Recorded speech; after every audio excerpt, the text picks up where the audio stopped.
Objet. SCP-008-FR niveau de menace. Jaune, classe. Sur procédure de confinement spécial. SCP-008-FR doit être conservé dans un conteneur en verre cubique d'un volume de 1 mètre cube, rempli d'eau maintenue à 5 degrés Celsius par un système réfrigérant. Le conteneur doit être rangé dans le coffre numéro 39235 de la zone de stockage reliquaire du site 64, possédant un système de prévention incendie de classe 3. Les tests impliquant SCP-008-FR doivent être réalisés dans un environnement complètement inifugé. Ceux-ci ne peuvent être autorisés et supervisés que par un membre du personnel de niveau 3 ou plus. Les membres du personnel en charge des tests pratiqués sur SCP-008-FR doivent être contrôlés une fois par trimestre pour s'assurer qu'il n'ait aucune tendance pyromane. Description. SCP-008-FR se présente sous la forme d'un tube creux constitué d'un morceau de bambou d'un diamètre de 7 cm et long de 35 cm, et vidé de manière à être utilisé comme une boîte scellée aux deux extrémités. Des traces d'abrasion ont pu être relevées à l'intérieur, et suggèrent l'usage d'une lame de silex taillée lors de l'évidage. Des décorations géométriques réalisées à l'aide d'un pyrograveur ornent sa surface. Le bois de SCP-008-FR a été daté du 7e, 17 degrés, siècle. SCP-008-FR contient environ 1 litre de cire noire. Les analyses ont révélé que cette cire était composée d'environ 65% de cire d'abeille commune, appui mellifera, originaire du bassin méditerranéen, 14% de paraffine, 11% de cire de jojoba, Simontia chinensis, 7% de cire de sumac japonais, rue verniciflua, 3% de cérumen d'origine humaine. Pour une raison inconnue, la cire contenue à l'intérieur de SCP-008-FR se trouve constamment à un état liquide et à une température d'environ 65 degrés Celsius, quelle que soit la température à laquelle elle est soumise. Lorsque la cire contenue à l'intérieur de SCP-008-FR est versée sur une surface ou dans un récipient quelconque, celle-ci se coagule sous la forme d'une entité désignée sous le nom de SCP-008-FR-01 et passe à un état actif. ZOJPG SCP-008-FR-01 après coagulation complète. SCP-008-FR-01 est une entité constituée de cire fondue, physiquement semblable à une grosse salamandre noire, Salamandra atra. La taille de SCP-008-FR-01 peut varier entre 17 et 25 cm de long. Lorsque SCP-008-FR-01 se déplace, celle-ci projette occasionnellement de petites gouttelettes de cire noire fondue autour d'elle. Ces gouttelettes semblent animées d'une volonté propre et cherchent à rejoindre SCP-008-FR-01 en se dirigeant vers l'entité pour y être réintégrées. Par conséquent, les échantillons prélevés sur SCP-008-FR-01 se comportent de la même manière. Si un mammifère quelconque plus gros que SCP-008-FR-01 se trouve à moins de 20 mètres de SCP-008-FR-01, SCP-008-FR-01 se dirigera vers lui pour tenter de fusionner avec l'un de ses membres.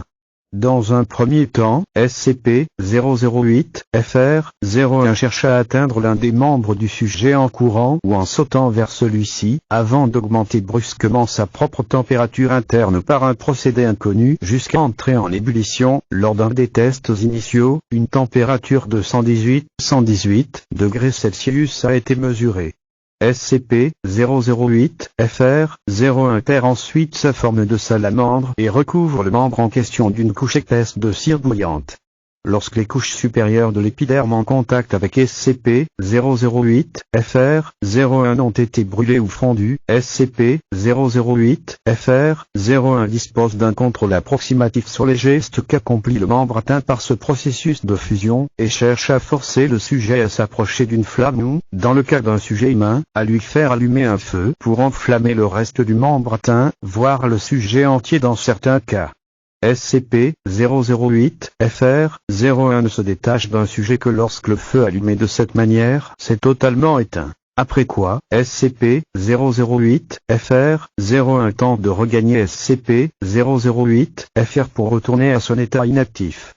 On suppose que SCP-008-FR-01 cherche à déclencher ce qu'on appelle communément l'effet chandelle sur ses victimes pour se nourrir d'une partie de la graisse animale fondue qui entretient le feu. Cette hypothèse a été avancée après avoir constaté que SCP-008-FR-01 laissait derrière elle une trace grasse lorsqu'elle cherchait à rejoindre SCP-008-FR après s'être détachée d'un sujet brûlé.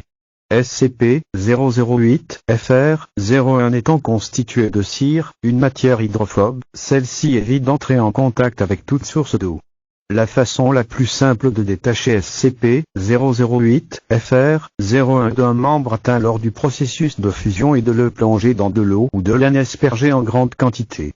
Addenda 008-FRA. SCP-008-FR fut, à l'origine, découvert lors d'une enquête au sujet d'une série de phénomènes appelés populairement combustion spontanée dans la ville de Han, ayant eu lieu du 20 au 20 dans un immeuble situé au rue. Différentes personnes étaient régulièrement retrouvées mortes dans leur appartement, presque entièrement brûlées, alors que le feu n'avait que rarement brûlé le reste de la pièce. Le principal suspect était un pyromane purgeant une peine de prison de 5 ans à son domicile, sous surveillance constante grâce à un bracelet électronique. Cependant, aucune preuve concrète ne permettait de le relier à ces différents incendies, puisqu'il ne sortait jamais de chez lui. L'enquête fut portée à l'attention d'agents de la Fondation travaillant sous couverture pour la police locale. Ceux-ci s'arrangèrent pour reprendre l'enquête en main et perquisitionnèrent le domicile de Levin. Ils découvrirent dans la cuisine de son appartement, gisant sur le sol, ses vêtements en partie trempés d'eau. Son bras droit était partiellement recouvert d'une substance semblable à de la cire noire en ébullition, du coude jusqu'à l'extrémité de de ses doigts. La main couverte de cire était animée de mouvements convulsifs, bien que soit physiquement mort, et cherchait apparemment à ouvrir la porte d'un placard situé sous l'évier. De profondes blessures, apparemment auto-infligées, étaient visibles sur une partie du bras droit ainsi que sur son épaule. Une équipe d'intervention fut dépêchée sur place.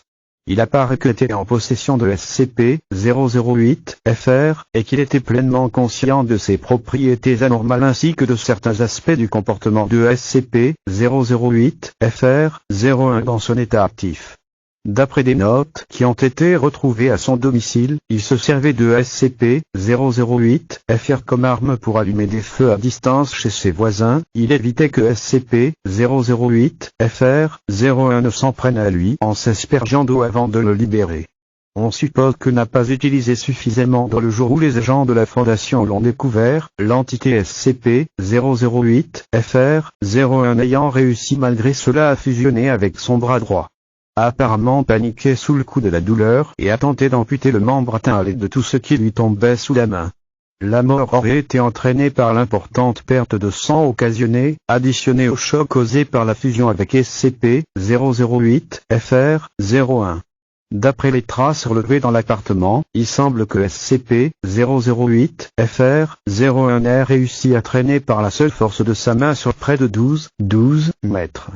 Un briquet fut retrouvé dans le placard que SCP-008-FR-01 cherchait à ouvrir.